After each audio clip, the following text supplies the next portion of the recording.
Welcome back, ladies and gentlemen. The third crew from the Republic Media Network touched down at the Gaza Strip today, and the reality our reporters are bringing up is a very, very volatile reality. Biden has been in Tel Aviv, and the US has heavily pitched right behind Israel in this fight.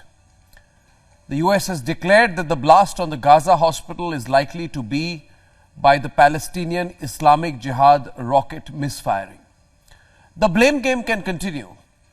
Lives are getting shattered minute by minute. But ladies and gentlemen, Ray Dalio said yesterday that anticipating a third world war emanating out of this conflict is a reality to really think about. It's not an academic assessment.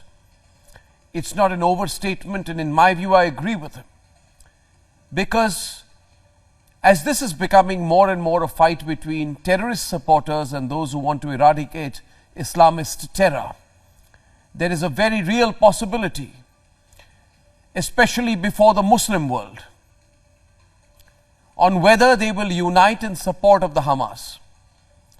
If the Muslim world unites behind a terrorist group, if the Muslim world makes this unfortunately a case about religion or religious identity, which it should not be, and less an issue about terrorism, which it should be, if that is a mistake that the Muslim world shall make, then we may as well be heading towards World War III. And if the Muslim world does not unite, there is not a midline to diffuse the situation, because in the fight against Hamas terrorism, no nation, in my view, can be a fence-sitter, an outside supporter.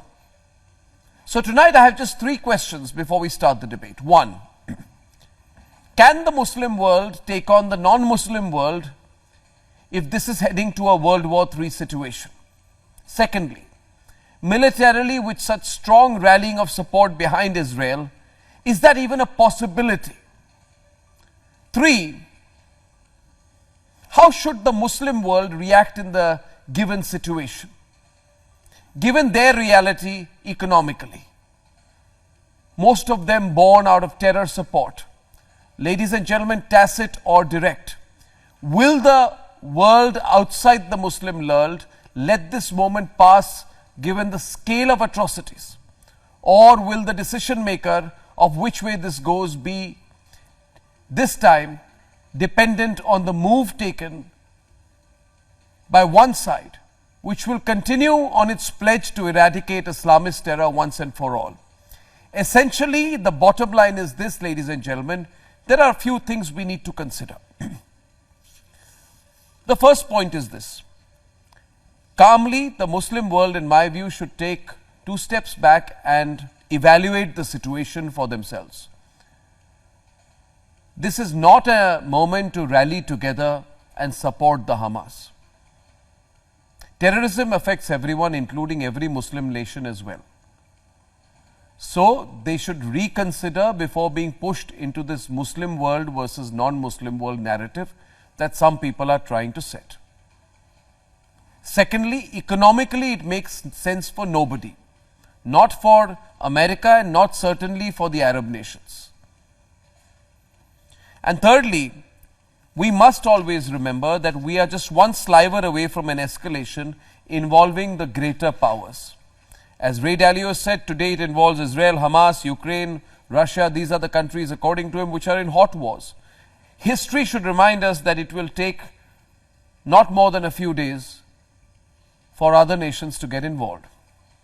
My own view on this is Hamas has not done this without the tacit support of other nations. Perhaps China, perhaps Iran, I don't know. But it has support of other nations who may want the focus of the global theater to shift away from Ukraine. Certainly, Russia will be a beneficiary of that. If the focus shifts away from Ukraine, Russia is a beneficiary of that because America's attentions will be diverted on two areas. So there are countries who are encouraging this tacitly and there are countries who are doing this directly. If the countries who are supporting this tacitly get involved directly, they must also think about the consequence on their own economies. which is why the Muslim world should be very careful.